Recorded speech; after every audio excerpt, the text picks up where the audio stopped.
Warning, listening to the warning, obeying and heeding the warning, and live. Ignore the warning and die. It's really that simple.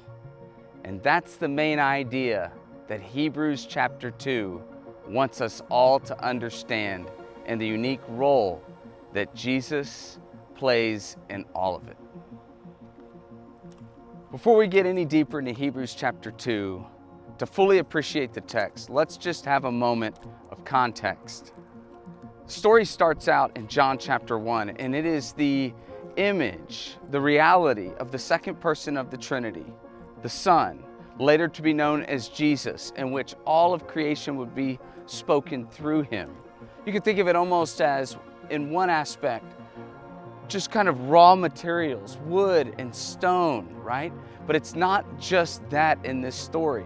It isn't left to just only raw materials.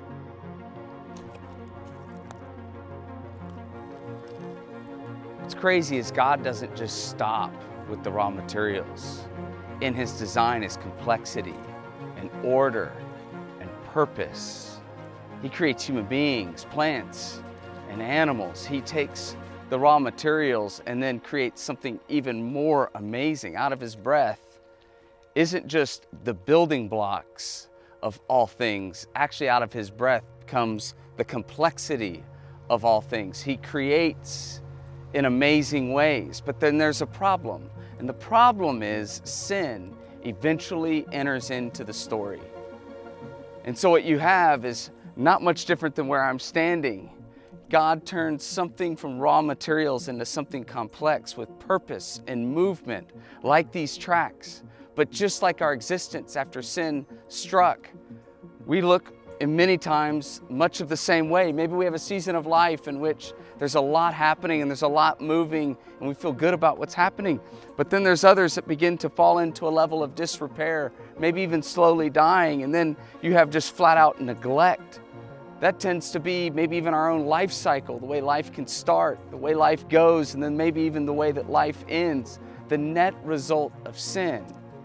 You see, but sin puts us in a whole new conundrum.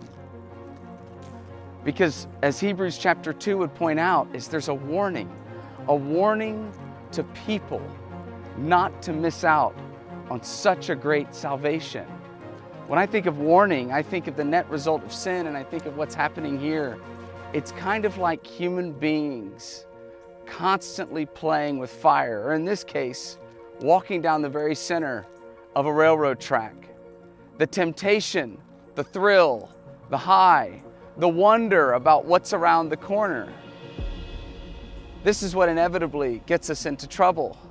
Sometimes it's our choices, our willful decisions. Sometimes it's the decisions of others to put us in this situation. Sometimes it's circumstances and situations beyond our control that put us right here squarely on the track. Never God's willful design or intent that we could ever be in the way of a moving train. Harm, danger, fear, and worry. But so often in a broken world, that's how things end up playing out. Well, this is what we begin to see in Hebrews chapter 2.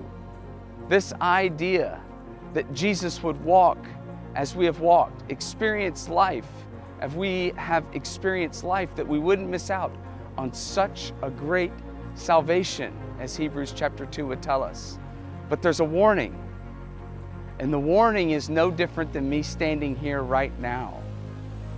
The warning would be no different than if I began to hear the sound of a train whistle blowing in the distance. See, Revelation chapter 8 and 9 talks about the first 6 trumpets that would blow. They represent warnings to God's people. They represent, in some cases, a breakdown of what is happening in our society and our world.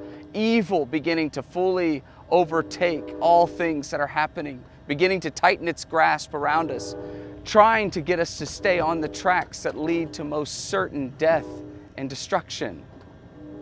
And then Revelation chapter 11 points to another warning. But this time it's a warning to evil, sin, and Satan. It's the 7th trumpet. And this is the idea of victory This is the idea of the end of the madness of walking right in the center of a track, tempting the train that is most certainly headed our way. It's a warning, but it's also to remind us that we ultimately have victory and freedom. As Hebrews chapter 2 would remind us, it's because Jesus would become like us. He would understand the temptation, the circumstances and the situations that put us right in the middle of this track, tempting our human nature, our sin, and our struggles. But that's what's beautiful about the cross.